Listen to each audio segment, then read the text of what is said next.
Welcome to another episode of GeekOutdoors.com. If you're brand new to YouTube, or maybe you are already uploading content, you might have heard of this thing called reuse content. Or worse yet, you could have experienced this yourself. And so today I could explain to you what reuse content means, how you could use it in the quote-unquote right way, and most importantly, how you could just try to avoid this altogether.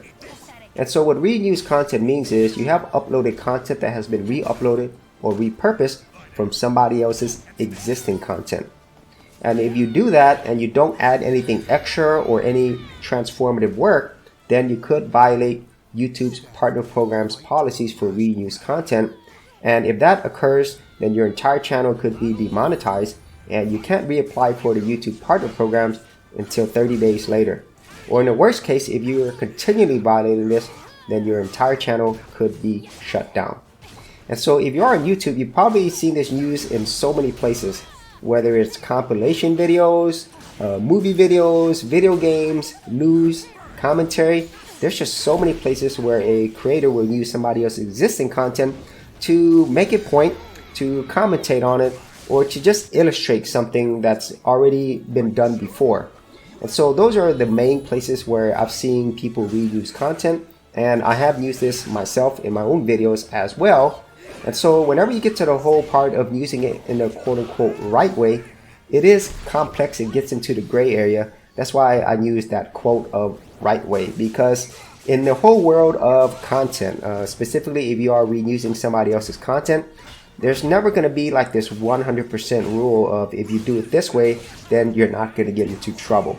And so a lot of times I'll see this become an issue specifically with reaction videos, or if you are a movie channel where you'll use clips from a movie trailer or maybe clips from the actual movie, and then YouTube will find that you violated copyright or content policies, and then you could run into this problem.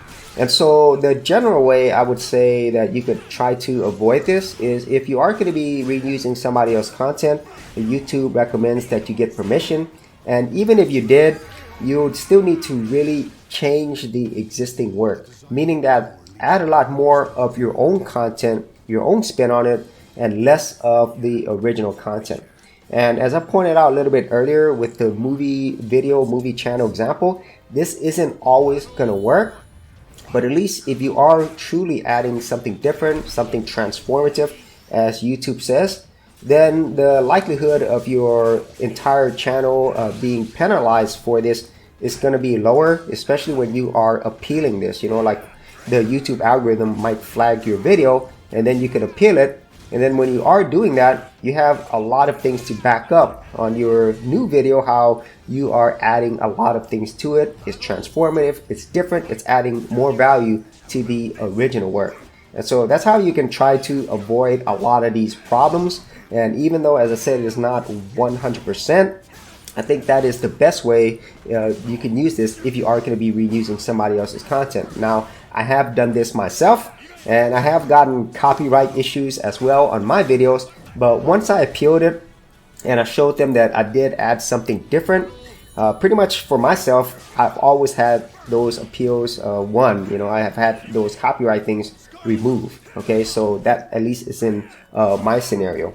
Now, let's get into the way that you could help and try to avoid this altogether. And so how you do that is basically reuse your own content. You know, don't reuse somebody else's content if at all possible.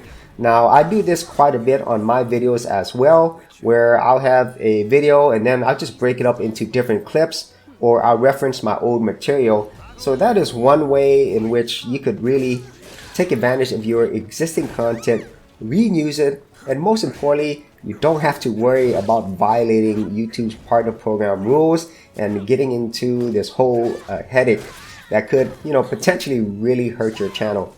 And now understand that this might not be possible for every channel, because if you are a movie channel or sometimes a gaming channel, or especially a compilation channel, that's really hard to avoid. But I think if you just follow these general rules of adding more of your own stuff versus the existing, then your likelihood of getting into trouble is going to be less. And then you could just go ahead and keep creating more content. For serious YouTubers, check out TubeBuddy, the premier tool used at GeekOutdoors.com.